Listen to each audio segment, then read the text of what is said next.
няма победил, няма загубил, работите са оправени едва ли не. При нас имаш По-късен етап с уредените бойове беше така, че там няма значение кой е победил и кой. Идеята е, че сметките са разчистени, едва ли не. Да. И имаше всякакви глупости. Примерно, единият път, в който не бяха разчистени сметките, мога да дам, имаше едно Еюп, се казваше. Арменци, турци, не знам, смесен брак. Еюп се казваше момчето. Зад училището, след като го наби цигането, Еюп беше доста дребен, цигането си тръгна такъв и си върви така напред. Еюп се засили и му направи на луканг кика в гръб от метър и половина, братле. Не. Слушайте много внимателно, защото не знам как да ви го обясня. Единствената причина, поради която го сравняваме, защото съм играл Street Fighter. Но това, което аз видях, това, което аз помня, през моята призма, не може да бъде описано, защото това, което аз видях е как маняка излетя с двата крака и му направи 1 метър и половина. И цигана излетя, така брато 2 метра напред, получи се изсипа и почна да се сгъва. И всички избягахме, защото той не е единственият циганин, който е дошъл да се би. Когато го видиш това нещо, не знаеш какви ще са обстоятелствата. А имало случаи, където... Имало много пъти, които някой по-голям идва, примерно, и е станал някакъв бой и да кажем е малко по-свестен и не иска да би някакви лапита, обаче идва и не дава по един цигански шамар на всички. Прави така през лицето, са те удрали брато, направо те теква моментално кръв от носа и някакви такива работи. И примерно без нищо да си направил.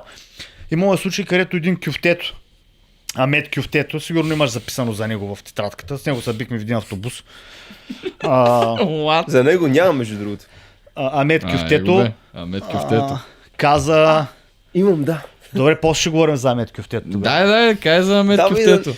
Амет Кюфтето сме играем баскетбол. И всички му викат Кюфте и са някакви малко по-големи. Амет Кюфтето е 1 или 2 години по-голям от мене. Имаме едно правило. С него е камъка. Ето, с него съм записал камъка. Така ли? Не съм сигурен, че има камък с него. Поне не се сещам. В неговото лице. Пичо, е интересно ме да разбера за Амет Кюфтето, няма значение това. В неговото лице. Че, виж сега, аз не помня вече. Не помниш всичко, да. Толкова много съм... Невъзможно е просто на момента да не се сещам. То, брат, не може да се сещаш за абсолютно всичко, но с него спора започна. Първо трябва да се обясни нещо много важно. Всички трябва да разберете. Ако си по-голям, това значи, че си по-силен. Това беше закона на джунглата в Кумука. Ако някой е по-голям, по-хубаво бягай. На години или на размер? На години. Ага. Брато, скачали сме на по-големи маняци 2 години по-големи от нас, като се прием в рейндж между 14 и между 12 и 15 годишна възраст и маняка примерно е 16-17 годишен, ти пръска панаира, брат. Аз съм ходил, един маняк, не помня как се казваше, живееше Еюп, живее точно началото към гетото, този маняк живее на ъгъла на училището, което значи, че има едно кръстовище между тях. Едните живеят на този ъгъл, другите на този ъгъл. Това маняк, който живееше от тази страна на този ъгъл, Любомир мисля, че се казваше, този маняк съм се бил поне 10 пъти с него, всеки път ми е пръскал панера, брат. И е българче.